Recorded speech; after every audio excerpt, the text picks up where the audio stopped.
Bonsoir à tous, bienvenue dans votre émission, votre projet pour la Réunion. On reçoit ce soir deux belles personnes. D'abord, Monia Brissel, et là, la dernière fois j'ai dit Brissé, donc Brissel Bruxelles. Ramsamy. Ramsamy, tout à fait. Bonsoir, professeur au lycée Le Pervenche Bonsoir. du Port. Ouais. Et une élève de seconde, Loana Lantier, donc bonsoir. Bonsoir. Également bien sûr du lycée Le Pervenche. On va parler de ce projet que que vous portez aussi.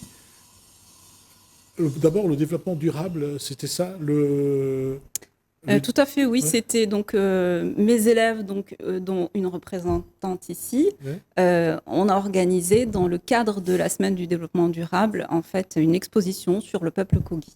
Voilà, pour communiquer sur la manière dont ils traitent la terre, leur vision de la Alors, terre. je vais revenir à ça, le peuple Kogi.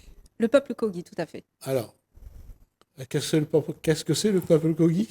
Juste, il n'y aura pas de note à la fin. Oui. Le peuple Kogi, c'est un peuple qui vit dans les hauteurs de la Sierra Nevada en Colombie. D'accord. Et on les appelle aussi les... Les Kagaba. Les Kagaba. D'accord. J'attendais les gardiens de la terre. Oui, c'est ça, tout à fait. Ah, Les gardiens oui. de la terre, oui. Oui, parce qu'ils ont une mission. En fait, Ouais. ils se sentent investis d'une mission, c'est préserver la terre et en même temps transmettre un message à l'ensemble de la planète, des petits frères, comme ils nous appellent, pour qu'on puisse aussi prendre conscience de l'importance de la terre, en prendre soin avant que ce ne soit trop tard. Alors, on va regarder les images que vous nous avez envoyées donc de cette exposition. Alors d'abord celle-là. Ça parle de quoi? Alors le peuple Kogi. Qu'est-ce que vous montrez là sur les images? Alors, Sur les photos, qu'est-ce qu'on voit généralement? Ouais, je vais laisser mon élève répondre. Qu'est-ce qu'on a dans cette exposition, du coup, Loana? C'est une exposition où on présente le peuple Kogi, où il y a plusieurs sortes de rôles. Il y a les femmes, il y a le mamo, il y a l'éducation, l'agriculture, leur importance de la terre, l'eau. Ça parle un peu de tout ce que représentent les Kogi et de leur fonction de vivre. D'accord. On va regarder défiler les autres photos. Merci François. Là, euh, quand on montre ça quand vous, euh, Monia Bruxelles Ramsamy, professeur au lycée Pervenche, vous montrez ça à des adolescents de votre établissement scolaire, quelle a été la première réaction quand vous avez parlé du peuple Kogi? Alors, Je vais vous couper. Oui, pardon. Qu'est-ce que vous avez, vous, à ce moment-là, ressenti quand vous avez vu qu'il existait un peuple qui vivait un petit peu comme on voit sur les images, un petit peu Différents. vraiment, je veux dire, en, avec la nature. Qu'est-ce que ça fait à une jeune comme vous? C'était quand ma prof elle nous a parlé, c'était un peu. On s'est étonné que déjà ce peuple existait et qu'il pouvait vivre dans ces conditions-là, vu que nous, on connaît juste le téléphone, l'argent, les vêtements et tout ça, alors que ils se préoccupent même pas de ça, ils se préoccupent juste de la nature. Et ça nous a fait bizarre. Et ça fait combien de temps que la classe travaille sur ce projet? Ça fait pas trop longtemps, je pense pas. Depuis le début de l'année. On a commencé à peu près 3 semaines avant la semaine du développement durable. En fait, D'accord. on a commencé à faire des recherches ensemble. Et c'est vrai que ce qui était assez surprenant, c'est que la première fois que j'ai parlé de ce peuple, je n'avais pas encore montré d'image. J'avais juste dit qu'ils avaient la même manière de vivre qu'au XVIe siècle, en fait. Donc, je les ai laissés faire des hypothèses, des suppositions. Et donc, ils ont dit, ah oui, mais peut-être qu'ils vivent dans des huttes, ils vivent de l'agriculture. Oui, tout à fait. Et d'après vous, est-ce qu'ils sont heureux? Ah ben non, non, non, non. Ils ne doivent pas être heureux du tout. Ils n'ont pas Et de smartphone. pourquoi? Eh ben non, ils n'ont pas de téléphone, ils n'ont pas de réfrigérateur, ils n'ont pas de voiture, ils n'ont pas tous les plaisirs de la vie. Voilà. Et du coup, elles ont été très surprises de se rendre compte, du coup, quelles conclusions vous en avez tirées après. Et Loana. aujourd'hui, quand Loana regarde des images, des vidéos du peuple Kogi, elle est surprise de voir que comment ils sont vraiment en phase avec la Terre et comment ils nous donnent des leçons à nous. Parce que c'est des leçons qu'on reçoit. Bah oui, ben, c'est parce que ben, nous, on prend pas soin de la terre du tout, hein, en conclusion. C'est juste que on pollue, euh, on pense à d'autres choses que, en fait, ben, prendre soin de celles qui nous donnent déjà tout. Alors que ben, pour eux, c'est leur mère. Et qu'est-ce que ça a fait dans ta tête? Est-ce que ça a remis en cause certaines choses? Ben, moi, quand j'ai vu, ben, ça m'a... C'était bizarre, mais je me suis mis à leur place et j'ai dit, ben, s'il fallait vivre comme ça, ben, je préférais vivre comme ça que vivre dans notre monde actuel. Oui, mais aujourd'hui, puisque toi, tu es appelé à devenir un adulte après, Oui. tu seras, je te le souhaite ou pas, à toi de voir, tu seras peut-être devenir maman après, tu préserver la planète pour toi, pour tes enfants, c'est quelque chose qui te parle aujourd'hui? Oui. Ah oui, parce que ça se peut même, monsieur, dans 20 ans, la Terre n'existe même plus, il n'y a même plus d'humains dessus. Tellement on pollue la Terre, tellement on la tue. Mais est-ce que ça veut dire que, est-ce que quelque part, non, c'est vrai, je suis d'accord, tu as tout à fait raison. Mais est-ce que on peut parler, on peut dire ça aux adultes aujourd'hui? Est-ce que Loana peut aller parler à un adulte en disant il faut pas polluer, il faut respecter la terre. Est-ce que Loana se sent le courage d'aller faire ça Oui, et les gens écoutent? non, Mais est-ce que Loana va continuer? oui. D'accord. Le message est à ce niveau-là. Apparemment, Monia Bruxelles Ramsamy a réussi à passer un message. C'est de dire aux enfants, de dire à ses élèves que il faut prendre conscience que la Terre, non seulement nous, on a besoin de la Terre, mais la Terre a aussi besoin de nous, de la protéger.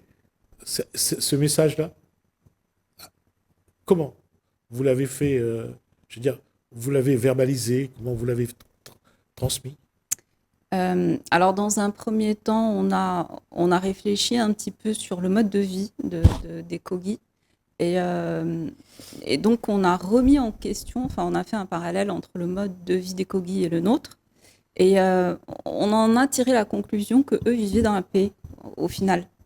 Et que nous, avec toutes les pressions et toutes les injonctions sociales et tous ces besoins qu'on nous crée, hein, qui ne sont pas nécessaires au final, hein, parce que c'est la société de consommation, crée des besoins de plus en plus impérieux, eh bien tout ça, ça provoque une pression et un stress qui fait que, au final, on n'est pas si heureux que ça. Et qu'on envie un peuple qui vraiment vit dans l'authenticité et vit avec l'essentiel, en fait. Et en fait, c'est ce dialogue-là qui a été fructueux parce qu'au départ, c'était pas du tout le cas, hein, comme je vous ai dit. Elles ont animé en fait la présentation des expositions avec d'autres classes. Et les premières questions, ça a été de faire émerger c'est quoi le bonheur pour vous, en fait. Réfléchir sur qu'est-ce qui est important pour nous, qu'est-ce qui nous apporte du bonheur. Alors, Loana, qu'est-ce qu'on avait eu comme réponse? Tu te rappelles? On avait eu la nourriture, le téléphone, surtout l'argent. Surtout l'argent. Surtout l'argent, les vêtements, dormir pour la plupart. Mais c'était pas aucun rapport avec la nature ou la terre ou le fait de vivre. C'était juste la superficialité. Et au fur et à mesure, en fait, l'exposition a duré 2 heures. En fait, l'animation par les élèves a duré 2 heures. Et on a fini sur un débat à partir de citations, hein, sur l'écologie, où on voit vraiment l'évolution de la perception des élèves, du début à la fin, sur la perception du bonheur. Et ce qui était vraiment assez extraordinaire, c'est de voir qu'ils sont partis avec certains présupposés liés à notre société, et qu'en découvrant juste ce peuple-là, à la fin, ça a permis vraiment une réflexion et des remises en question. En fait, ah bah oui, ben en réalité, on n'est pas si heureux que ça, hein, si on creuse un petit peu, hein, même avec l'argent, le smartphone, etc. L'essentiel, c'est pas ça. L'essentiel, c'est la famille. L'essentiel, c'est la terre, parce que bah, la terre, on a besoin d'elle. C'est notre source de vie. Si elle est plus là, on ne vit pas. Et donc, prendre conscience de l'urgence de la situation en, comment dire, en aimant cette terre, au final, en apprenant à la respecter comme les Kogi. Parce que juste fonctionner avec des injonctions du type il faut pas polluer, il faut trier les déchets, etc. Bah, ça reste très, comment dire, ça reste très trivial et matériel. C'est pas quelque chose qui est intégré dans l'être humain. Alors que quand on intègre le fait que je veux, ça devient une volonté, ça devient un élan. Et là, les actions seront peut-être plus fructueuses que ce qui se fait actuellement. Pour ça, en fait, il faut toucher les élèves au cœur. Vraiment. Justement, puisqu'on parle de ça, Loana, qu'est-ce que vous avez envie qu'on vous laisse que vous voulez dans quel monde vous avez envie de vivre? Ce monde que vous avez aujourd'hui, qui est moderne, qui a beaucoup d'instruments, ou ce que les Kogi aujourd'hui proposent, c'est être en phase avec la nature, même lorsqu'on fait de l'agriculture, d'abord respecter la terre avec la permaculture. Comment vous allez vous définir par rapport à ça? Qu'est-ce qui fait que... Comment vous allez définir le monde dans lequel vous avez envie de vivre? Je sais pas, pour moi, le bonheur, du coup, là, c'est un monde où l'argent, c'est pas un objectif parce que la plupart des gens, leur but dans leur vie, c'est gagner de l'argent pour vivre. On est arrivé dans un monde où l'argent est plus intéressant que vivre en paix, de respecter, je sais pas, même de se stabiliser. Il y a des gens qui sont seuls comme ça, on les laisse comme ça parce que, bah voilà. C'est dommage. Oui, c'est dommage, mais il y a une chose, regardez aujourd'hui. Aujourd'hui, les copains, c'est les vêtements, Oui. c'est la coiffure, La le marque. maquillage, la marque. Ça veut dire qu'il y a déjà une réalité, et cette réalité-là, elle est là, et est-ce Oui. qu'on peut la changer? Non. Enfin, on peut, mais il y aura des complications. Mm. Parce qu'il y en a qui vont faire qu'à leur tête, qui voudront pas écouter et qui voudront pas faire. Parce que ça vous place dans une posture où c'est vous qui portez le message Oui. avec madame la professeure. C'est vous qui allez dire aux gens, essayez d'être en alerte, regardez le monde, regardez ce qui ne va pas, regardez, nous sommes tous bien, on a tous des produits industrialisés, on croit qu'on est heureux, alors que c'est vous qui avez ce rôle-là aujourd'hui. Vous trouvez ça difficile à porter? Non. Vous avez envie de le faire? Oui. Et avec qui vous avez commencé à le faire? Avec vos parents, avec la famille? Vos amis? Mes amis. Oui. Parce qu'ils ont votre âge et que vous pouvez parler? Voilà. Et que les autres n'écoutent pas? Oui. C'est plus facile avec les Oui. amis qu'avec les parents. Ouais, c'est intéressant. Ah, non, de non, noter qu'en non, fonction non, des non, générations. Non, non. Attention, les parents Non, regardent. non. Non, on va rien dire aux parents. Non, mais les parents aussi sont d'accord. Non, que les parents soient d'accord, c'est une chose. Après, je crois que beaucoup de gens sont d'accord. C'est un petit peu comme lorsqu'on dit, il ne faut pas faire ça. Tout le monde est d'accord. Mais après, il y a une situation où ça les oblige à plus d'efforts, et ils ne veulent pas plus d'efforts, et ils font exactement la même chose.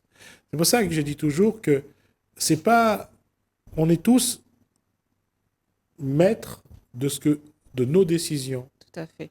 Mais parfois, on passe outre. Je regardais ce matin une dame descendre du trottoir, pousser son landau avec son bébé sur la route, parce qu'il y a des gens qui sont garés sur le trottoir.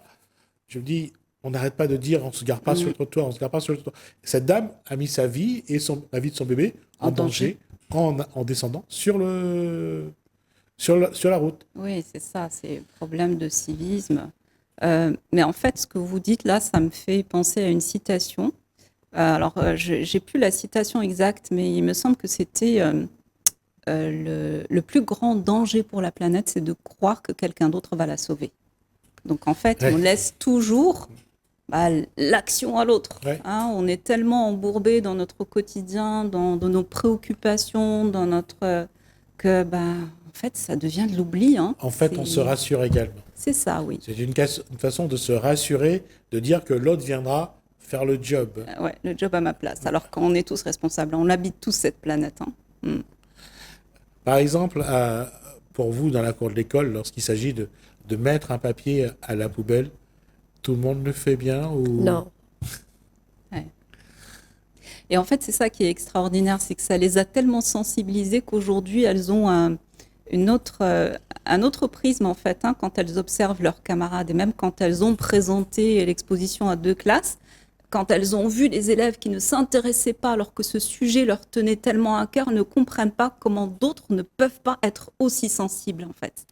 Et donc, c'est ce que je trouve absolument génial, c'est que maintenant, elles sont vraiment touchées dans le cœur et je sais que le message va être porté et de manière sincère, authentique et beaucoup plus porteuse, en fait. Et ce que je vous propose à vous, Loana, et à vos camarades, lorsque vous voudrez passer le message, je vous invite sur le plateau.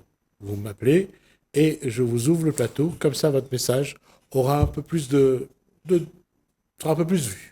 Ouais. Avec plaisir, monsieur. D'accord? Et Merci. encore une fois, ça change un peu parce qu'aujourd'hui, vous êtes conscientisé et vous savez qu'il faut pas. Mais quand vous êtes face à quelqu'un qui n'est pas conscientisé, qui ne prend pas conscience, qu'est-ce que ça vous fait? Ça m'énerve.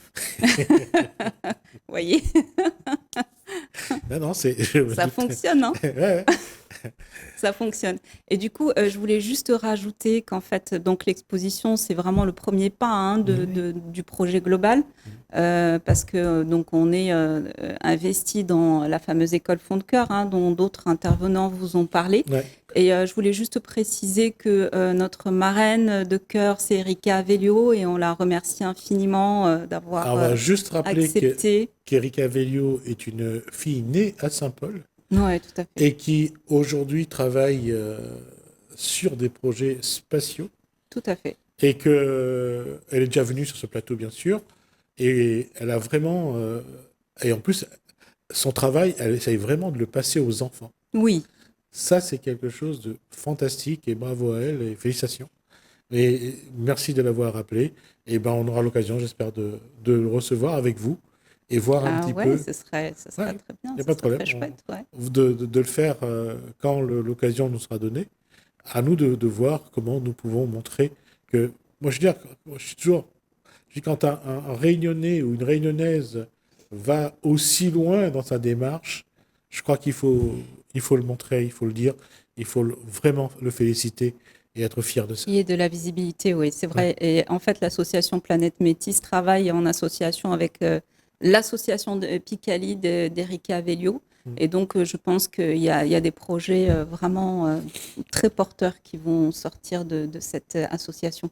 Et ce qui est aussi très, très intéressant, c'est, je ne l'ai pas précisé, mais les élèves vont travailler avec d'autres générations d'élèves. Donc, on a des étudiants de la fac en master d'espagnol, on a une école du port, une école de Saint-Leu, on a un collège à la Chaloupe Saint-Leu.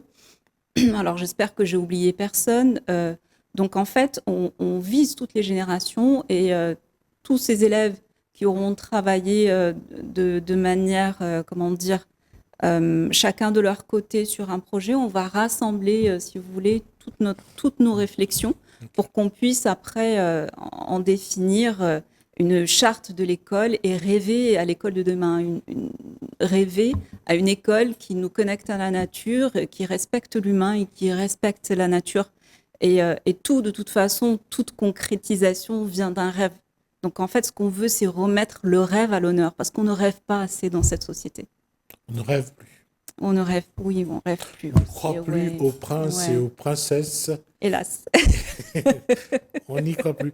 Là, je voulais demander, aujourd'hui, quels sont les gestes quotidiens que peut faire un jeune de votre âge pour commencer à être dans la démarche d'éco-guide? Qu'est-ce que dans la vie de chaque jour, Loana peut faire, ses copains et ses copines peuvent faire pour déjà essayer de préserver, protéger la Terre? Ne plus jeter leurs déchets par terre, mais dans une poubelle, parce qu'elle n'a pas été créée dans le vide. Après, ne plus fumer, ça je fais pas. Le téléphone aussi, hein, le téléphone ça pollue. même si tout le monde en a. Beaucoup de choses comme ça. Justement, je veux dire, ce travail sur soi est quelque chose parfois d'insurmontable pour beaucoup. Alors que parfois, il suffit juste de faire de petits gestes, comme Oui. vous l'avez dit. Mais là aussi, c'est une équation avec beaucoup d'inconnus. On dit, il ne faut pas faire ci, il faut pas faire ça. Mais on continue malgré tout à le répéter.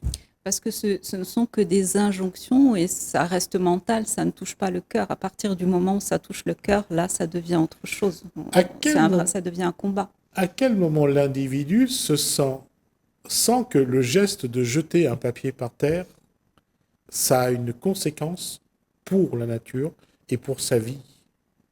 C'est ça, comment faire ressentir ça? Comment comment vous arrivez à faire ressentir aux gens que chaque geste qu'ils font, à un moment donné, a une conséquence? En fait, on essaye simplement de les toucher à travers d'autres expériences parce qu'il y a eu d'autres combats. Donc, on a ces Kogi qui est un peuple fascinant. Et on a transmis dans l'exposition, on a aussi transmis quelques citations qui sont vraiment très touchantes, hein, qui montrent à quel point ils sont dans le non-jugement parce que nos bêtises ont un impact sur leur territoire. Hein. Ils payent les pots cassés de ce qu'on fait nous alors qu'eux la préservent, mais ils restent malgré tout dans le non-jugement. Donc juste regarder cette posture où l'autre est dans une ouverture d'esprit, déjà ça peut ouvrir l'esprit de quelqu'un en face. C'est un petit peu comme un effet miroir en fait, j'allais dire. Alors que si on est en face de lui et qu'on l'assène juste d'injonction, ça fonctionne pas, on l'a bien vu jusqu'à maintenant. Et c'est ça, c'est essayer de toucher par l'exemplarité et par une parole authentique et sincère, en fait. Pour moi, ça passe vraiment par là. Qu'est-ce que Loana est prêt à changer dans sa façon de vivre aujourd'hui pour essayer d'être en phase avec les Kogi? Tout. Alors, elles ont dit, elles sont prêtes à aller vivre en Colombie. On ramène nos familles. Hein. On ramène nos familles. Ouais, bien sûr, pas sans la famille. Mais le téléphone et l'argent et l'État, ils restent là-bas. D'accord. Oui, c'est une façon de voir. Mais ça veut dire que déjà là, Est-ce que Loana réfléchit à ce qu'elle doit changer dans sa façon de faire et de vivre? Peut-être un retour à plus de simplicité, parce qu'on a vu que eux, la superficialité, n'en ont pas besoin. Alors, je ne sais pas, qu'est-ce que tu as mené comme réflexion là-dessus? Je crois que tu m'en parlais, hein, tu m'en as parlé.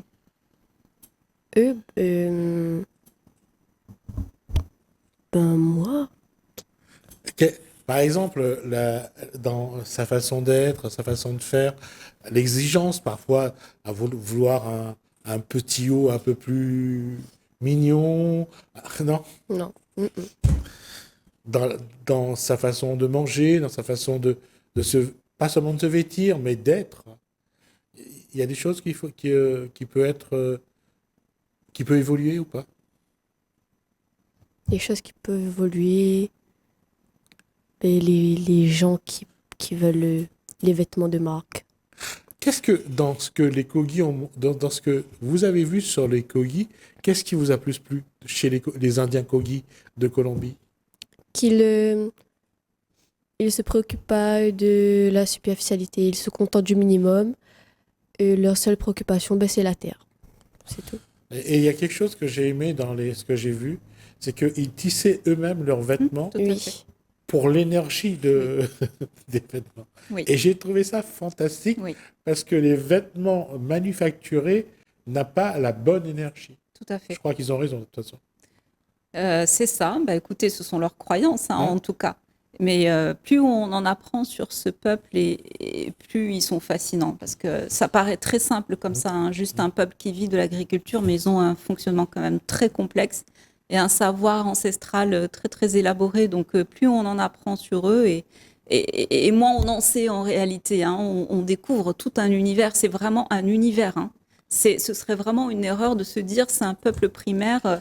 Ils n'ont pas grand-chose à porter, ils ne savent pas grand-chose, mais en fait, ce n'est pas du tout le cas. C'est le contraire, ils en savent peut-être plus que nous. C'est ce que j'ai vu sur ce que j'ai pu voir. Ils ont une organisation assez impressionnante de leur société.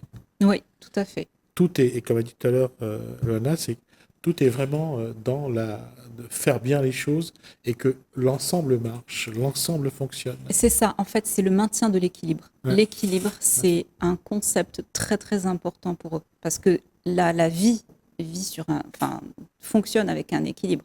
Il y a toujours le masculin, le féminin, le positif, le négatif. Enfin, tout est polarisé et eux, tout est fait dans leur manière de vivre pour préserver cet équilibre. La femme, par exemple, elle a sa place entière. Il n'y a pas de déséquilibre ou de rapport de force entre les hommes et les femmes. C'est quand même...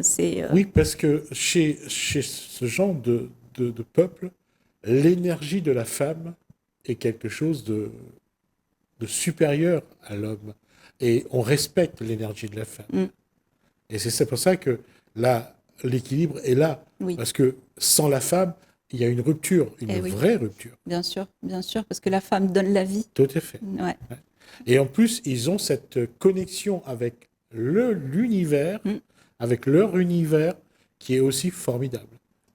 Ils se tiennent compte de l'énergie, du déplacement de l'énergie, de la présence de l'énergie. Oui, en tout cas, ce qu'ils affirment, c'est que comme la Sierra Nevada, ils la considèrent un petit peu comme le cœur de la Terre, parce que pour eux, la Terre, c'est un être sensible. Hein. Et donc, quand il se passe quelque chose ailleurs, ça a un impact sur la Sierra Nevada, et ils le savent automatiquement juste en décodant le langage de leur territoire, en fait. Et c'est assez impressionnant. Ouais. En tout cas, on a déjà dépassé les 20 minutes. Ah oui, d'accord. On va s'arrêter là.